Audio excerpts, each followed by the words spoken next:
کبھی کبھی زندگی میں ایسے موڑ آتے ہیں جب ہمیں اپنے قانونی یا مالی معاملات کسی اور کو سونپنے پڑتے ہیں. یہ کیسے ممکن ہوتا ہے؟ جی، یہ ایک اہم سوال ہے۔ تو آج ہم اسی بنیاد پر بات کریں گے، یعنی پاکستان کے پاورز آف اٹارنی ایکٹ 1882 پر. یہ قانون کافی پرانا ضرور ہے، مگر آج بھی بہت کارآمد ہے. بالکل، اس کی اہمیت اپنی جگہ ہے۔ اور یہ معلومات ہم نے براہ راست ایکٹ کے سرکاری متن سے لی ہیں، جو پاکستان کوڈ کا حصہ ہے. جی ہاں۔ تو آج کی اس گفتگو کا مقصد بس اس ایکٹ کی آپ کہنے موٹی موٹی باتیں سمجھنا ہے. کون اختیارات دے سکتا ہے، یہ نظام کیسے چلتا ہے، اور اس میں کیا خاص باتیں ہیں. تو آئیے اس کا جائزہ لیتے ہیں. ضرور۔ پہلے تو یہ سمجھ لیں کہ یہ ایکٹ ہے کیا. یہ ایکٹ نمبر 7 آف 1882 ہے. فروری 1882 میں منظور ہوا اور 1 مئی 1882 سے لاگو ہوا. جی، اور اس کا بنیادی مقصد تھا پاور آف اٹارنی، یعنی مختار نامے سے متعلق جو قانون تھا اس میں ترمیم کرنا یا اسے واضح کرنا. اور یہ پورے پاکستان پر لاگو ہوتا ہے، ٹھیک؟ جی بالکل، پورے پاکستان میں نافذ ہے۔ اچھا، تو یہ پاور آف اٹارنی کا نظام کام کیسے کرتا ہے؟ میرا مطلب ہے وہ شخص جسے اختیار دیا گیا ہے وہ اصل مالک کی جگہ کیسے کام کر سکتا ہے؟ دیکھیں، اس کو سمجھنے کے لیے 2 کردار اہم ہیں۔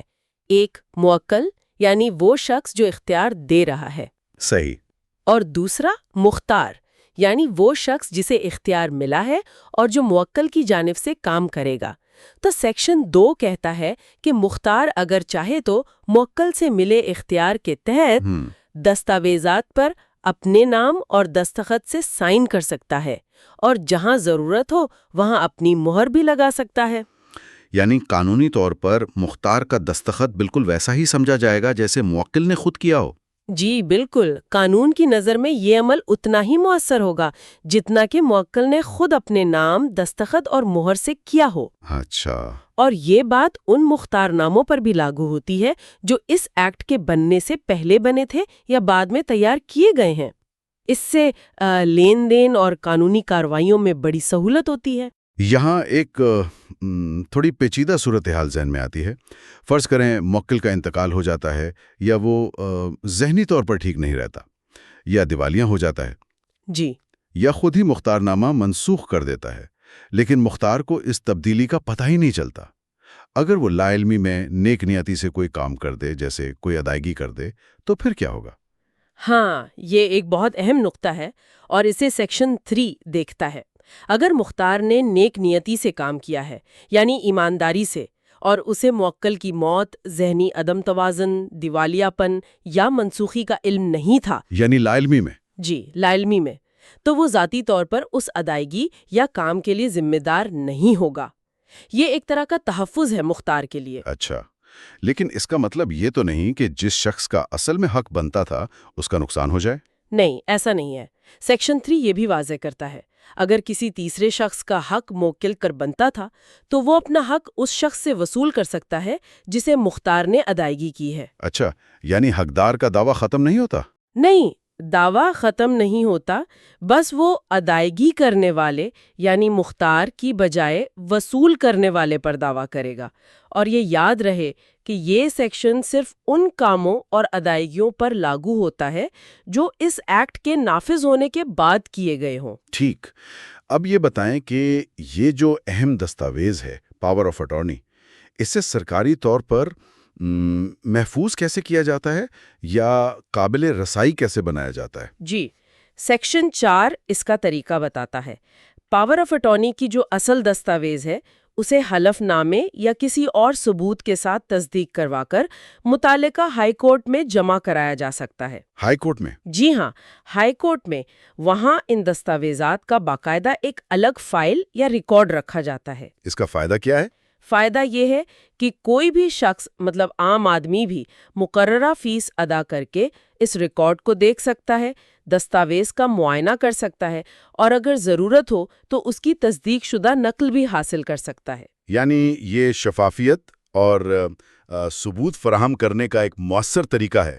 بالکل بالکل، اور یہ جو تصدیق شدہ نقل ہوتی ہے یہ عدالت میں مزید کسی ثبوت کے بغیر ہی دستاویز کے مواد اور اس کے ہائی کورٹ میں جمع ہونے کا کافی ثبوت سمجھی جاتی ہے۔ صحیح۔ اور ہائی کورٹ اس سلسلے میں اپنے قواعد و ضوابط بنا سکتی ہے اور صوبائی حکومت کی منظوری سے فیس وغیرہ بھی مقرر کر سکتی ہے۔ اس ایکٹ کا سیکشن 5 وہ تاریخی لحاظ سے کافی دلچسپ لگتا ہے، جو شادی شدہ خواتین کے بارے میں ہے۔ جی ہاں، وہ اس زمانے یعنی 1882 کے حساب سے واقعی ایک اہم شق تھی۔ ہاں، اس کے مطابق ایک شادی شدہ عورت چاہے وہ نابالغ ہی کیوں نہ ہو، اچھا، نابالغ بھی؟ جی چاہے نابالغ ہی کیوں نہ ہو، وہ ایک غیر وصیتی دستاویز کے ذریعے اپنی جانب سے مختار مقرر کر سکتی تھی، بالکل ایسے جیسے وہ غیر شادی شدہ اور بالغ ہو۔ یہ اس دور میں خواتین کو قانونی اختیار دینے کی ایک کوشش تھی۔ تو کیا یہ آج بھی اسی طرح لاگو ہوتا ہے؟ نہیں، یہاں ایک اہم تبدیلی آئی ہے۔ 1981 میں ایک آرڈیننس آیا تھا، وفاقی قوانین نظر ثانی و اعلامیہ آرڈیننس۔ جی، اس کے تحت اس سیکشن میں ترمیم کی گئی، جس کے بعد اب یہ شق مسلم شادی شدہ خواتین پر لاگو نہیں ہوتی۔ تو یہ قانون کی ارتقاء کی ایک مثال ہے کہ وقت کے ساتھ چیزیں بدلتی ہیں۔ صحیح۔ اور ایک سیکشن 6 بھی تھا شاید، اس کے بارے میں کیا ہے؟ جی سیکشن 6 وہ بس منسوخ کر دیا گیا ہے، ریپیل ہو گیا ہے، تو وہ اب قانون کا حصہ نہیں ہے۔ اچھا، تو مختصراً ہم نے دیکھا کہ یہ پاور آف اٹارنی ایکٹ 1882 اختیارات کی منتقلی کو کیسے منظم کرتا ہے، پھر یہ کہ لا علمی میں نیک نیتی سے کیے گئے کاموں کو تحفظ کیسے ملتا ہے، جی دستاویزات کو سرکاری ریکارڈ کا حصہ بنانے کا طریقہ کیا ہے، اور تاریخی طور پر شادی شدہ خواتین کے اختیارات کا کیا معاملہ تھا، اگرچہ بعد میں ترامیم ہوئی۔ بالکل، اور اگرچہ یہ قانون آپ دیکھیں 1.5 صدی پرانا ہے، لیکن یہ آج بھی ان بنیادی اصولوں کی بنیاد فراہم کرتا ہے جن پر ہمارے بہت سے قانونی اور مالی معاملات چلتے ہیں۔ یہ جائیداد ہو، کاروبار ہو یا ذاتی معاملات میں اختیارات سونپنے ہوں، یہ ایک اہم قانونی ڈھانچہ ہے۔ آخر میں سامعین کے لیے ایک نکتہ چھوڑ جاتے ہیں غور کرنے کے لیے۔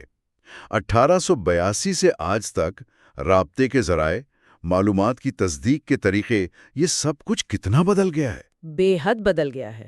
تو آج کے اس ڈیجیٹل دور میں جہاں خبریں سیکنڈوں میں پہنچ سکتی ہیں، سیکشن 3 میں جو ذکر ہے نیک نیتی اور لا علمی میں کیے گئے اقدامات کا، اس تصور کی تشریح کیسے ہونی چاہیے؟ کیا قانون کے الفاظ وہی رہتے ہوئے بھی اس کی عملی تشریح وقت کے ساتھ بدل سکتی ہے یا بدلنی چاہیے؟ اس پر ضرور سوچیے گا۔